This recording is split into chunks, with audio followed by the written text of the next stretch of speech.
The Grandest Game by Jennifer Lynn Barnes. Chapter 22, Gigi. A little breaking and entering never hurt anyone.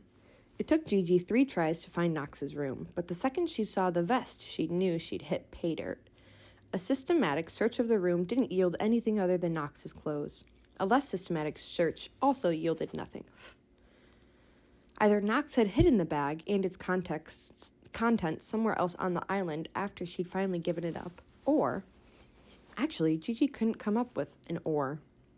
When Knox had made good on his threat to block her path, and block it, Gigi had eventually responded by flinging the bag out into the ocean like she was some kind of demented Olympic discus thrower.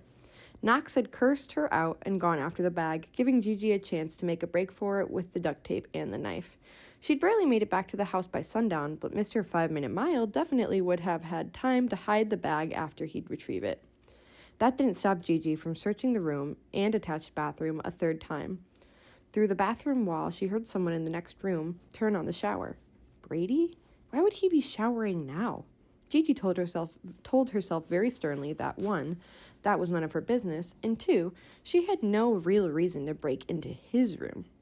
She had no basis on which to think that Brady and Knox were in cahoots. None. But Brady had made it up to the house several minutes before Gigi had. What if he'd beat her to going through Knox's room? What if he was, even now, washing away his sins in the very specific sin of theft? This is a very bad idea. Gigi's mind voice was chipper. But am I going to do it anyway? Yes. Yes, she was. Soon enough, she'd ascertained that the bag wasn't in Brady's room either. Gigi eyed the bathroom door, but even she had more common sense than that. Instead, she looked to the floor, where Brady's tuxedo was strewn next to the clothes he'd worn earlier. In for a penny, in for a bad idea, pound.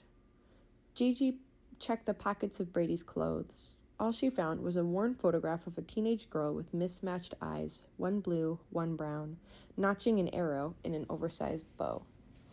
Gigi knew immediately with incredible certainty that this picture wasn't part of the Grandest Game. It wasn't an object. From what I gather, she's dead. The shower turned off. Gigi put the photograph back and fled as silently and as stealthily as she'd come.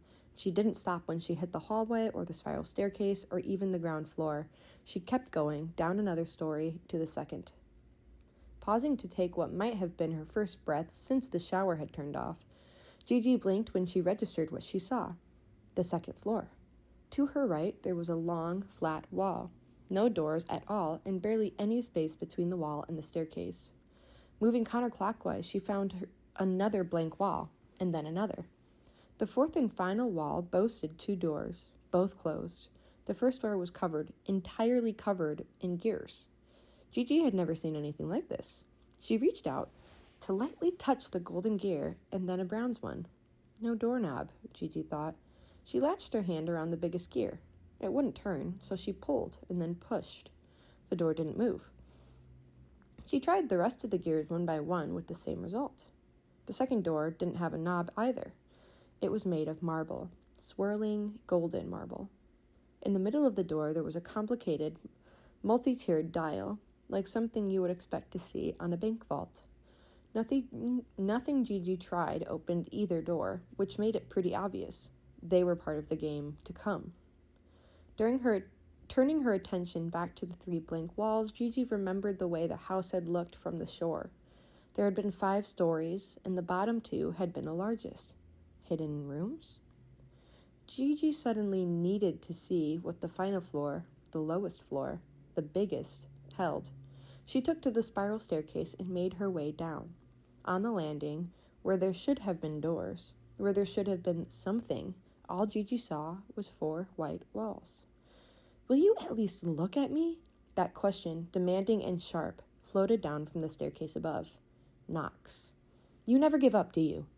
Brady. This is me looking at you and knowing exactly what I am looking at.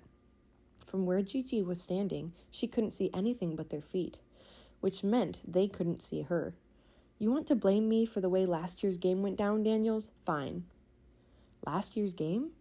Gigi's mind raced. It had never occurred to her that any of her competitors might be return players in the Grandest Game. I do blame you for last year, Knox. Just like I blame you for Calla. Something about the way Brady said Calla made it clear that it was a name.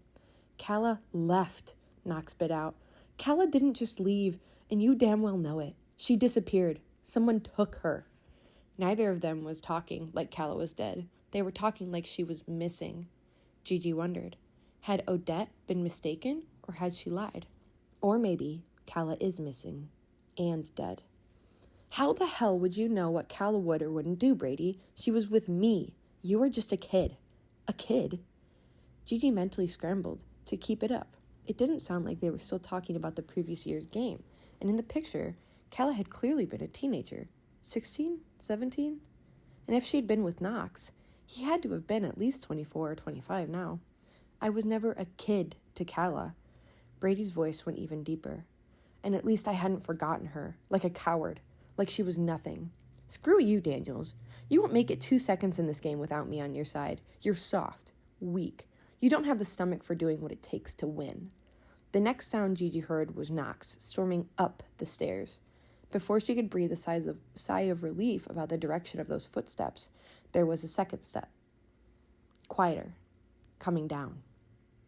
All Gigi could do as Brady stepped onto the landing was desperately hope he had absolutely no idea she'd broken into his room, and that he was particularly forgiving of semi-accidental eavesdropping. Brady, once again, clad in the tux she'd last seen on the floor, stared at her.